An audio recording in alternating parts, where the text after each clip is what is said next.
Pronto. Então vamos lá, vamos dar continuidade, né? A gente estava falando aqui das criptógamas, das briófitas, tá? As briófitas são os musgos, né? Que é aquele grupo de plantas, assim, na escala evolutiva, é a menos evoluída, tá? Ela, as briófitas, elas têm como característica o fato de serem avasculares, ou seja, elas não possuem vasos condutores, então toda a troca de material é feita célula por célula.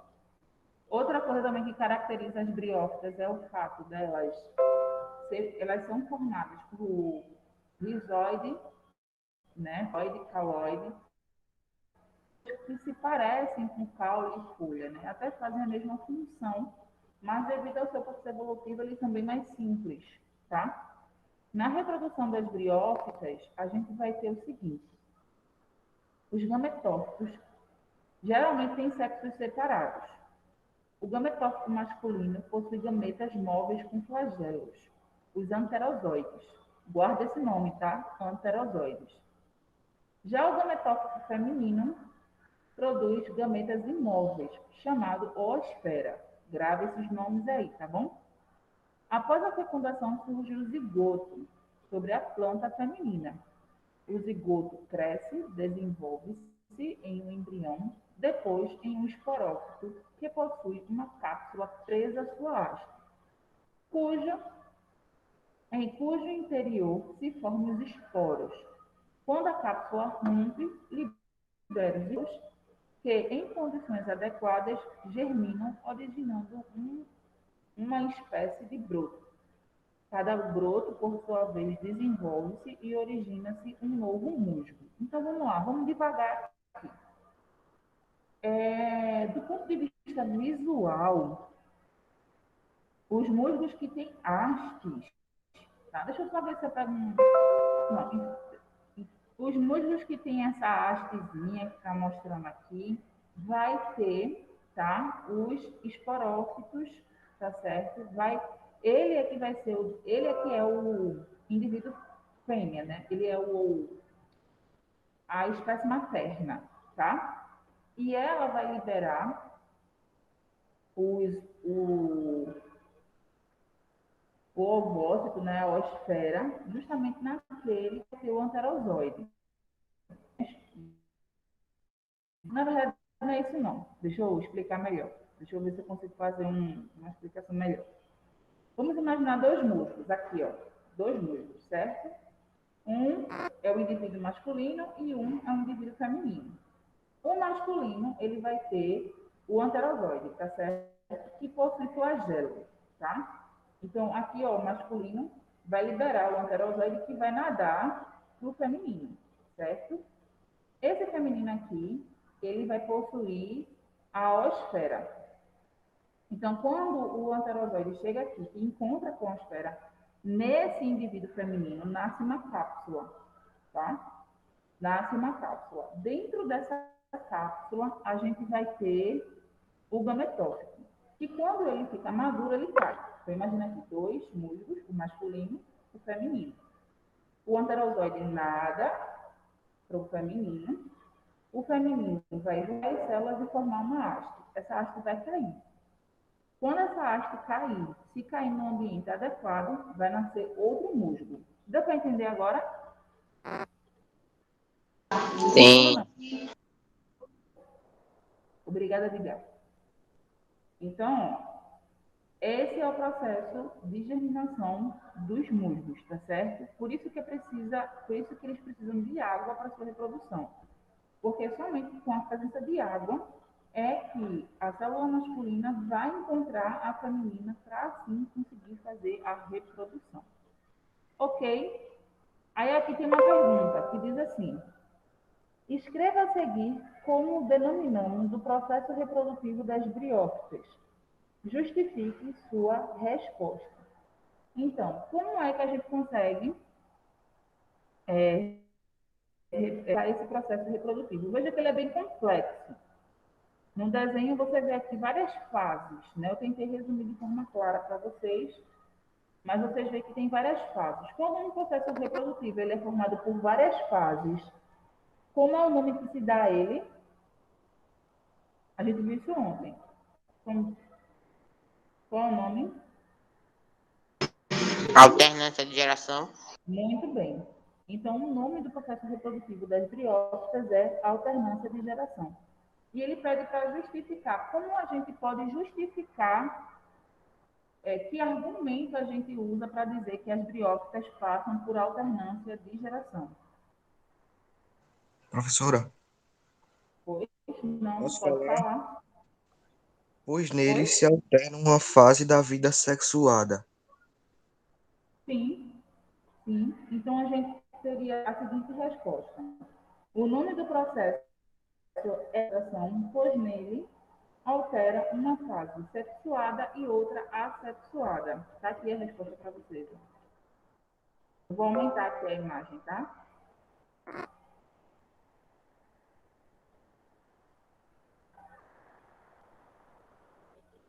Ah, você está travado. Não, para mim tá de boa. Voltou.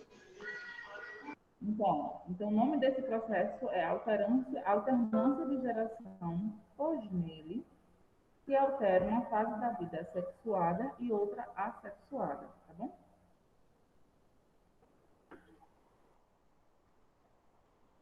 Quando vocês terminarem, vocês me avisem, tá? Tá.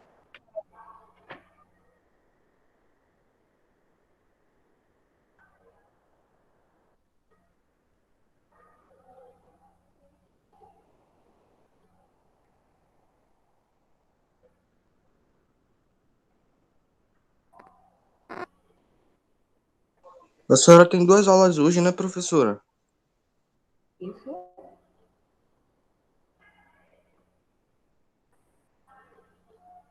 Todo mundo terminou a página 53? Sim. Sim. Vamos para a 54?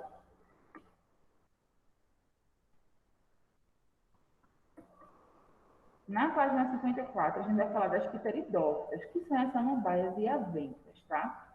Elas têm uma coisa interessante, porque nelas a gente já vai ter uma planta mais evoluída, ela já é vascularizada, e ela tem uns esporos, uns soros, que fica atrás da folha, tá?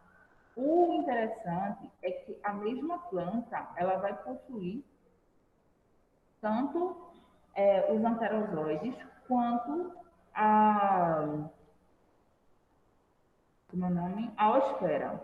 E como é que funciona? A gente tem uns soros aí, vocês estão vendo, eles se rompem.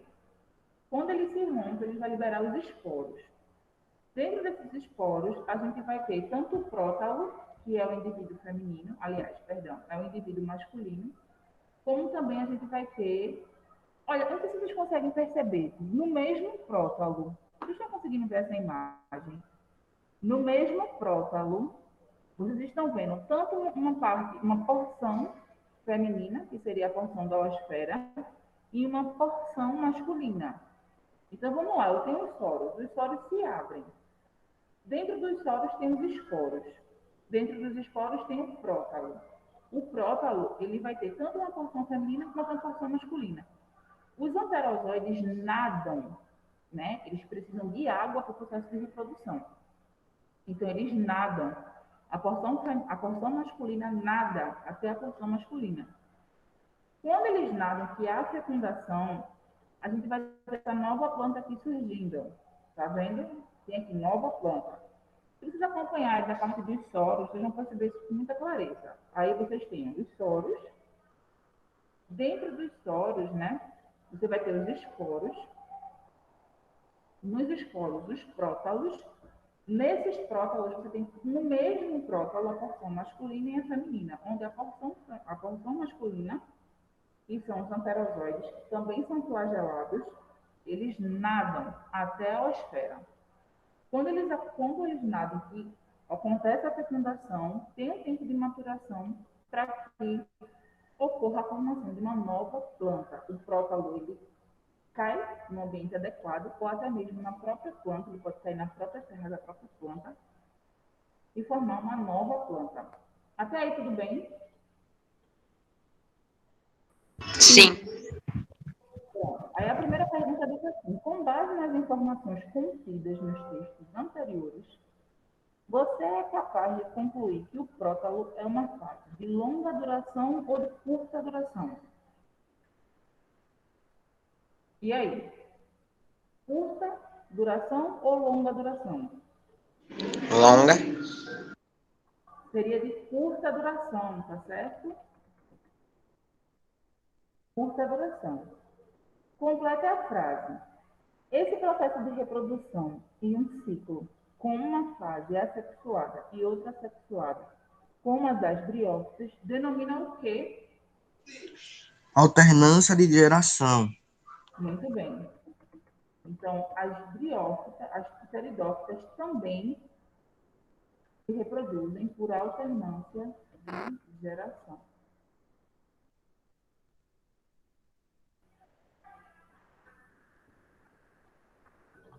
Pronto? Pode passar.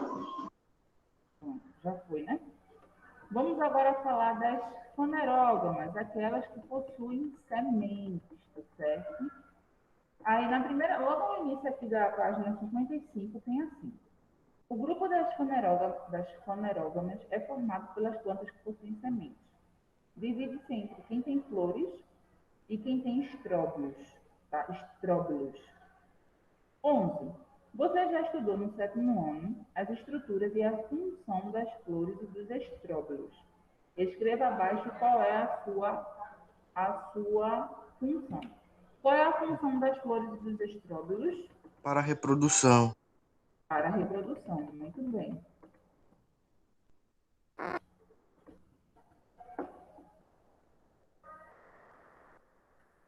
Vou mexer aqui, tá? Pronto.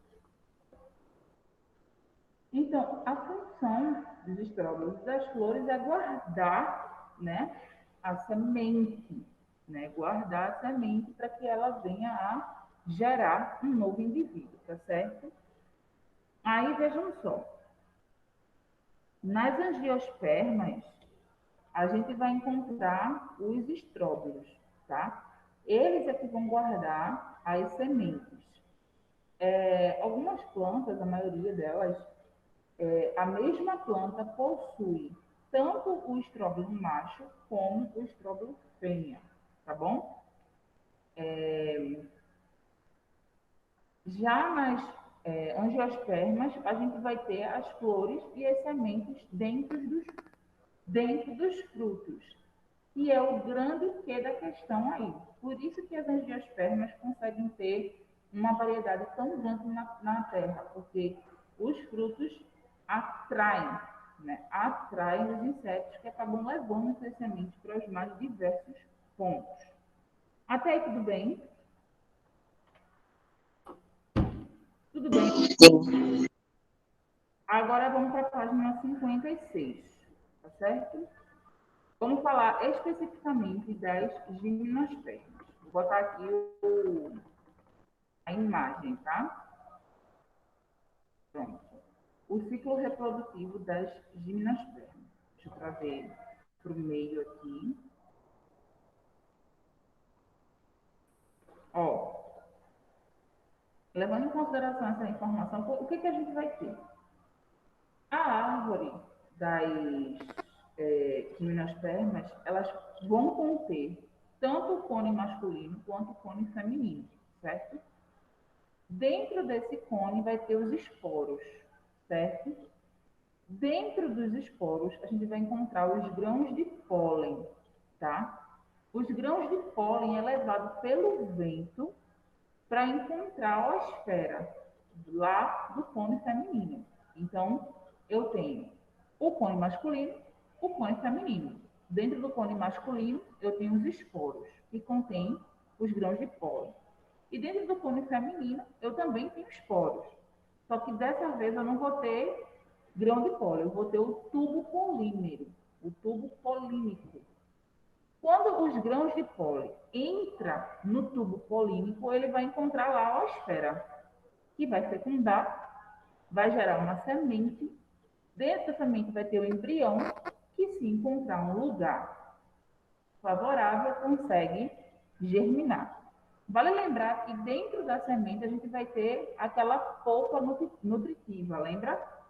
E essa polpa nutritiva é o que vai estar nutrindo o embrião até ele ficar maduro o suficiente para sair da semente e germinar. Até aí tudo bem? Sim. Sim. Pronto. Aí nós temos perguntas sobre esse assunto?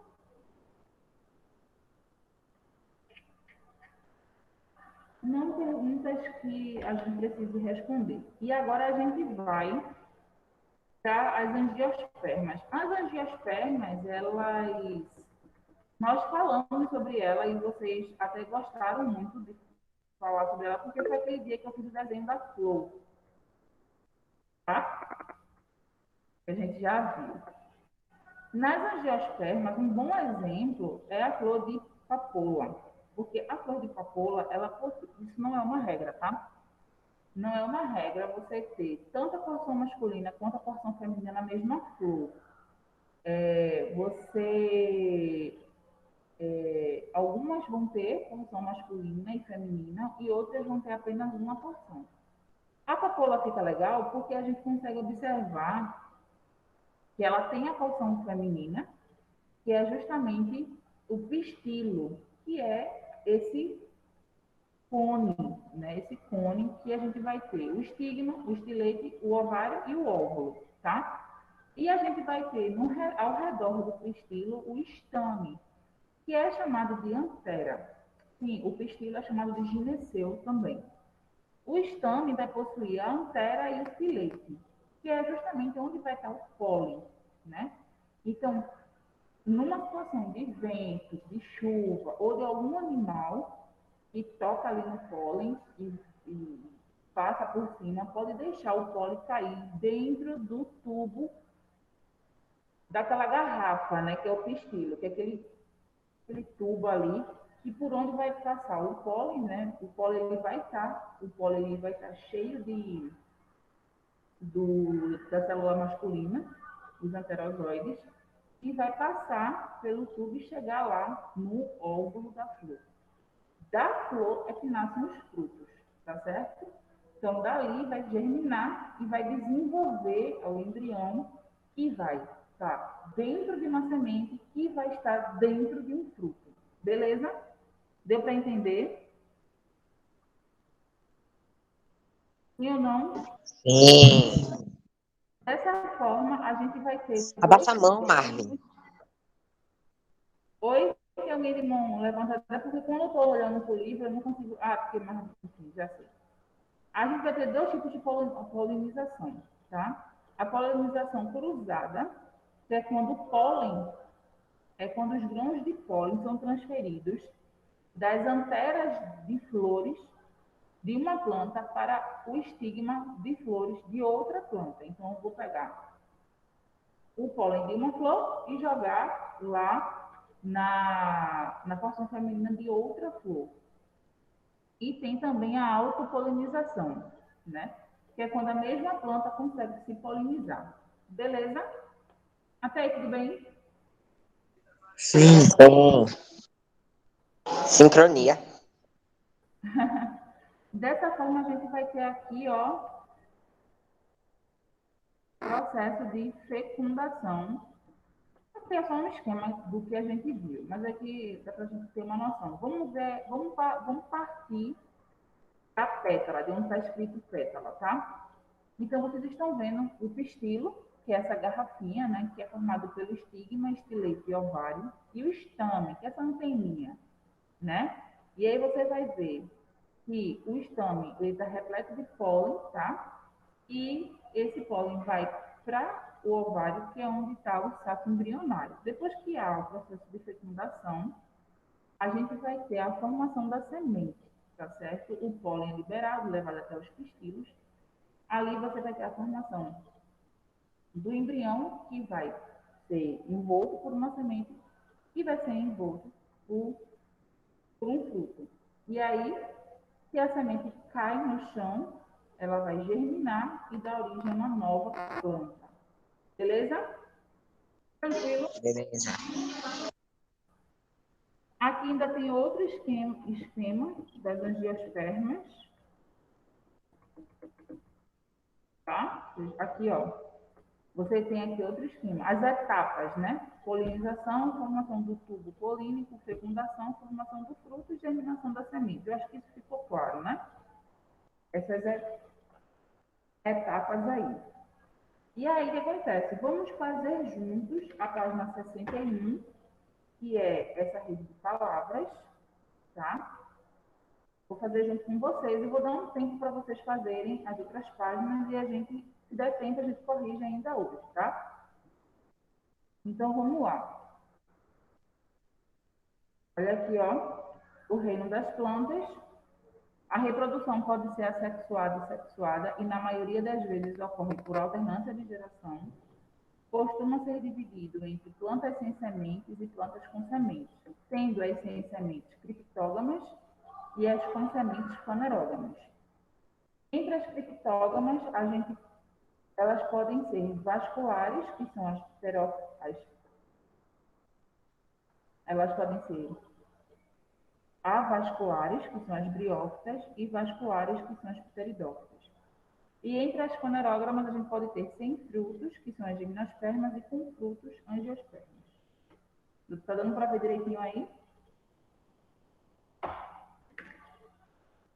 Sim ou não, gente? Sim. Sim. Muito obrigada por responder. Aí vocês completam aí direitinho. Quando terminar, me avisem. Para a gente poder fazer. Para eu deixar aqui a tarefa de casa, certo? Vejam só, vamos combinar o seguinte. São 10 horas e 50. Eu estou com vocês até 11h40, né? Então, eu vou dar um tempo aqui para vocês responderem a página 62, 63 e 64. Vou dar 20 minutos, mais ou menos. E daqui a 20 minutos, eu vou ficar aqui, eu não vou sair daqui. A gente vai voltar para fazer a correção. Beleza? Quais são as páginas, professora? As páginas finais.